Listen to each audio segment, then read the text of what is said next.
Hello students, पिछले video में हमने पढ़ा था समुद्री जीवों के बारे में, जिसके अंतर्गत हमने प्लैंकटन समुदाय को पढ़ लिया था। इस वीडियो में हम पढ़ेंगे नेक्टन समुदाय और बेंथोस समुदाय के बारे में। तो पहले हम देखेंगे नेक्टन समुदाय या नेक्टन कम्युनिटी किसे कहते हैं। नेक्टन समुदाय के सागरीय जीव जंतु होते हैं तथा ये सागरों एवं महासागरों की विभिन्न गहराइयों में रहते हैं। नेक्टन जंतु तैराक होते हैं।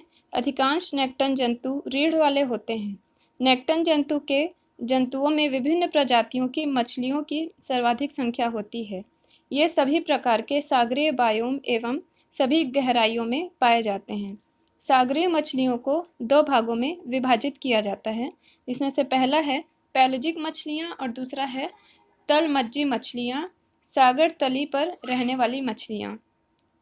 प्रथम वर्ग के अंतर्गत वे मछलियाँ आती हैं जो सागरीय जल के ऊपरी भाग में रहती हैं तथा सागर तलीय वर्ग की मछलियाँ अत्यधिक गहराई में रहती हैं। तेज तैराक रीढ़ विहीन नेक्टन जंतुओं में स्क्विड्स सर्वाधिक महत्वपूर्ण होते हैं। छोटे स्क्विड्स समूहों में भ्रमण करते हैं, परंतु रफ्तार कम होने के कारण ये मछुआरों के जाल में आसानी से फंस जाते हैं, जबकि बड़े स्क्विड्स अपनी तेज गति के कारण जाल में नहीं आ पाते हैं। यद्यपि स्क्विड्स मांसाहारी होते हैं, परंतु बड़ी मछलियों का शिकार बन जाते हैं। सागरीय स्तनधारी तैराक नेक्टन जंतुओं को दो श्रेणी में विभाजित किया जाता है। वे जंतु जो वर्ष के कुछ समय तक स्थल पर रहते हैं तथा अधिक समय तक सागर में, तथा दूसरे वे जो अधिक समय तक सागर में रहते हैं। सील प्रजाति के जंतु इसका प्रमुख उदाहरण है। ज्ञातव्य है कि सील प्रजनन के लिए स्थल पर आते हैं, परंतु आहार ग्रहण करने के लिए वो समुद्र में चले जाते हैं। ठीक है, वे स्तनधारी तैराक नेक्टन जंतु जो पूर्ण रूप से सागर में ही रहते हैं, यथा जैसे कि वेल हो गए, जिन्हें दो परिवारों में विभाजित किया जाता है, जिसमें से एक होता है दांत वाली वेल और दूसरा दंत विहीन वेल। दांत वाली वेल परभक्षी होते हैं तथा छोटे आकार और स्पर्म वेल के से लेकर दैत्याकार तक होते हैं, जैसे कातिल वेल। डॉल्फिन तथा स्विस भी इसी परिवार में आते हैं। फिर है वेल बोन वेल। अन्य स्तनधारी तैराक जंतुओं में सागर गाय यथा उष्णकटिबंधीय सागरों में ये रहते हैं। तैराक सागरीय पक्षियों में ग्वानो, खासकर बूबीज तथा कारमोरेंट्स प्रमुख होते हैं। ये परभक्षी होते हैं तथा प्रमुख रूप से पेरू तथा चिली तट के पास निवास करते हैं। नेक्टन समुदाय के स्तनपायी सागरीय जंतुओं का विवरण इस प्रकार से है। सागरीय स्तनपायी जंतु अन्य गर्म खून वाले स्तनपायी जंतुओं के समान ही विशेषताओं वाले होते हैं, जैसे हवा में सांस लेने की क्रियाविधि, बच्चे पैदा करना, शरीर पर बाल या फर का होना। कुछ सागरीय स्तनपायी जंतु अंडे भी देते हैं, जैसे वत्रव, चोंच वाले प्लेटिपस, रीढ़ वाले चींटी आदि। सागरीय स्तनपायी जंतुओं की 116 प्रजातियां हैं, जिनको 3 श्रेणियों में विभाजित किया जाता है, जिसमें से पहला है ऑर्डर पिन्नीपेरिया, दूसरा है ऑर्डर साइरेनिया, तीसरा है ऑर्डर सिटोसिया। उपयुक्त 3 क्रम के सागरीय स्तनपायी जंतुओं का वर्गीकरण किया जाता है। अब जो ऑर्डर पिन्नीपेरिया है, ऑर्डर पिन्नीपीडिया, इसके अंतर्गत सील, वालरस, सागर शेर, फर सील ये सभी आते हैं। उसके बाद है ऑर्डर साइनेरिया, ये शाकाहारी होते हैं, तो इसके अंतर्गत है सागर गाय, जो कि अब खतरे की स्थिति में आने वाली प्रजाति है। उसके बाद है ऑर्डर सिटेसिया, इसके अंतर्गत आता है वेल, डॉल्फिन और स्विस। तो इसमें जो वेल है उसको 2 भागों में विभाजित किया जाता है, जिसके अंतर्गत है दंतविहीन वेल और दूसरा है दांत वाली वेल। तो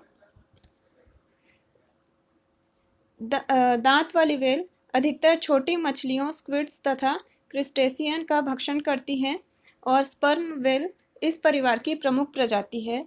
यह उष्ण एवं शीतोष्ण कटिबंधीय सागर में पाई जाती हैं।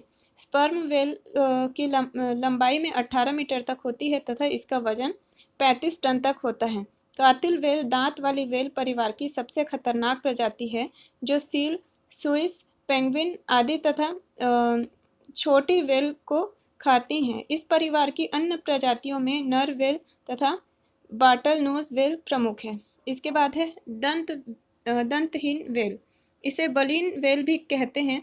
इस परिवार की वेल में नीली वेल, फिनबैक वेल, हम्पवेल, भूरी वेल, सेई, मिंक आदि प्रजातियां महत्वपूर्ण हैं।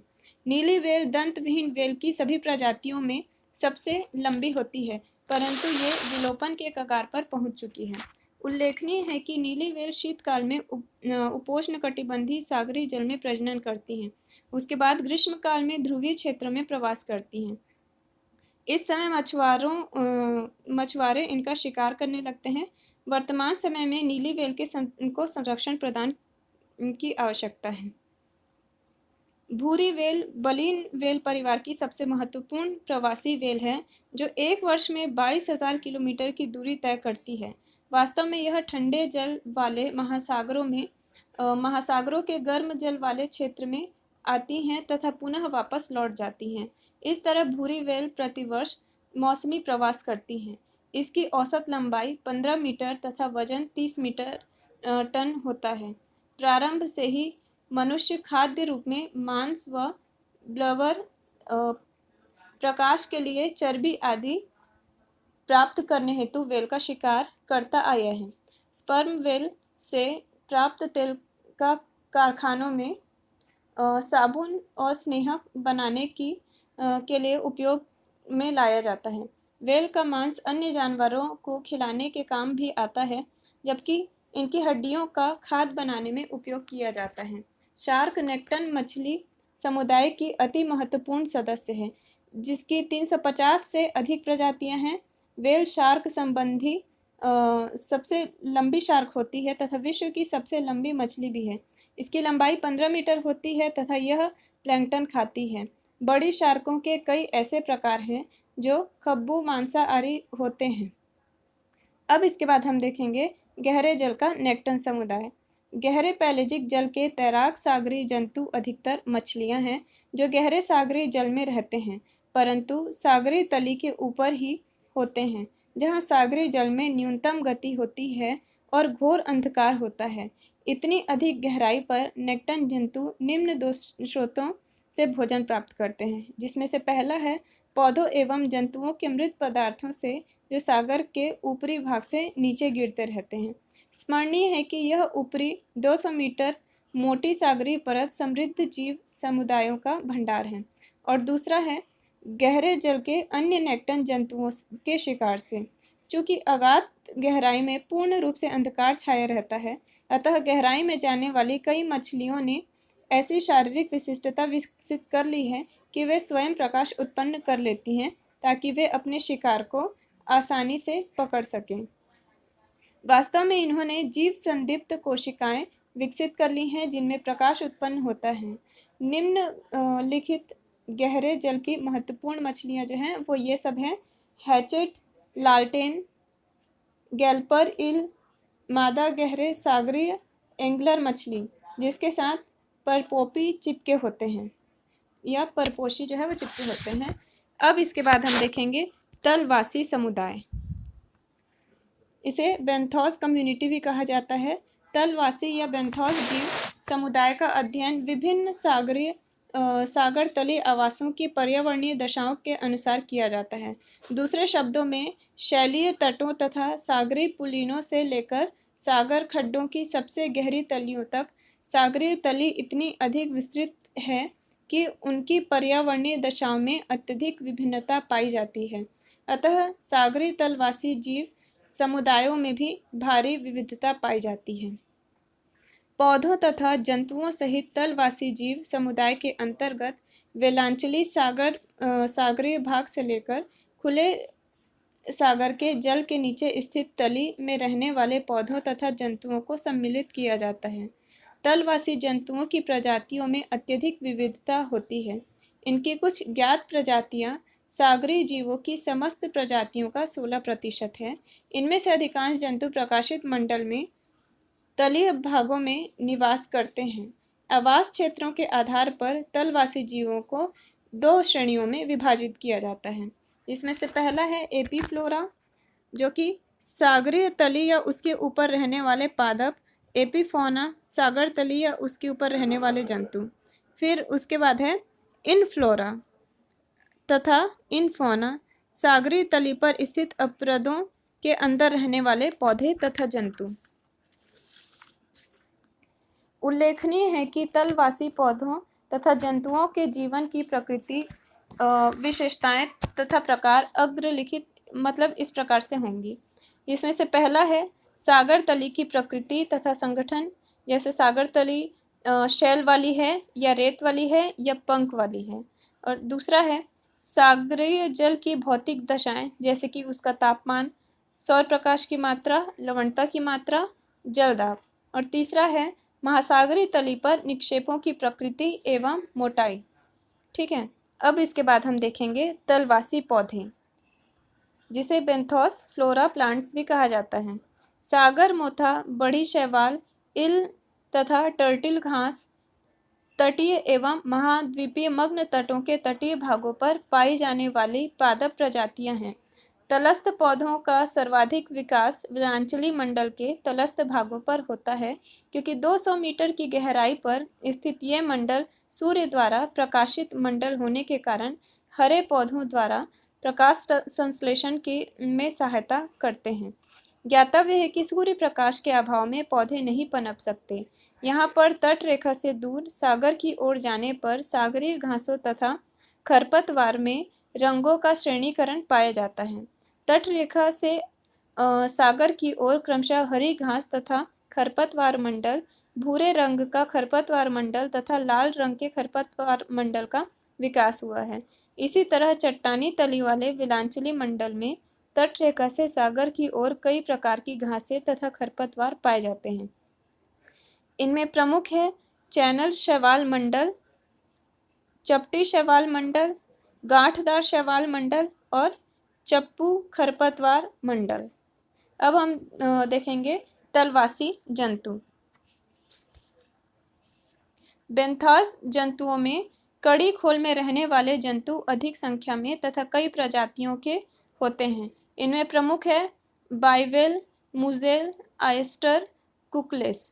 ये जंतु जल से जैविक पदार्थों तथा छोटे जीवों को छान लेते हैं तथा अपना आहार ग्रहण करते हैं। शैल चर्म वाले तथा स्पाइनिडिस्क जंतु मांसाहारी होते हैं तथा इनमें स्टार फिश तथा ब्रिटल स्टार प्रमुख होता है।